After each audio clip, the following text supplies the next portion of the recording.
तर मला अस्थमाची तकलीफ होती. मी अस्थमाला खूप वैतागलो होतो. तर मी खूप ठिकाणी इलाज केला, पण मला काही बरं वाटलं नाही. असं कुठं चालता पण येत नव्हतं, कुठं फिजिकली ॲक्टिव्हिटी पण करता येत नव्हती. तर एक महिना केलं, 2 महिना केलं, 4-5 महिन्यानंतर मला असं वाटतं मग आता दमच गेला.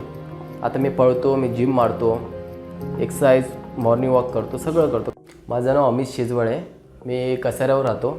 तर मला अस्थमाची तकलीफ होती. मी अस्थमाला खूप वैतागलो होतो.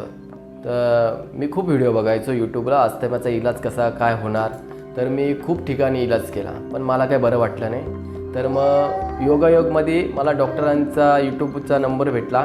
यूट्यूबला बघितला व्हिडिओ, तर मला बरं वाटलं. तर मग बोललो चला आता आपल्या जवळपास नाशिकच आहे, कसाऱ्याहून 1 तास लागतो नाशिकमध्ये जायला. असं कुठं चालता पण येत नव्हतं, कुठं फिजिकली ॲक्टिव्हिटी पण करता येत नव्हती. तर मग सगळं सांगितलं, मला असं असं होतं आहे. नीट मला समजून घेतलं. इथल्या स्टाफने पण, डॉक्टरांनी ना खूप चांगलं समजून घेतलं. तर आणि इथल्या स्टाफने पण खूप चांगलं मला सहकार्य केलं. तर डॉक्टरांनी मला औषध वगैरे दिले 1 महिन्याचे.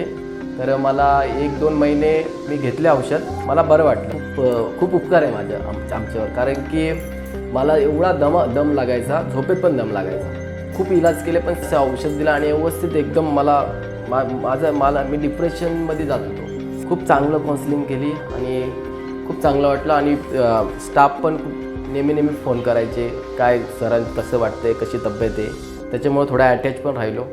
तर एक महिना केलं, 2 महिना केलं, 4-5 महिन्यानंतर मला असं वाटतं मग आता दमच गेला. आता मी पळतो, मी जिम मारतो, एक्सरसाइज, मॉर्निंग वॉक करतो, सगळं करतो, काय टेन्शन नाही.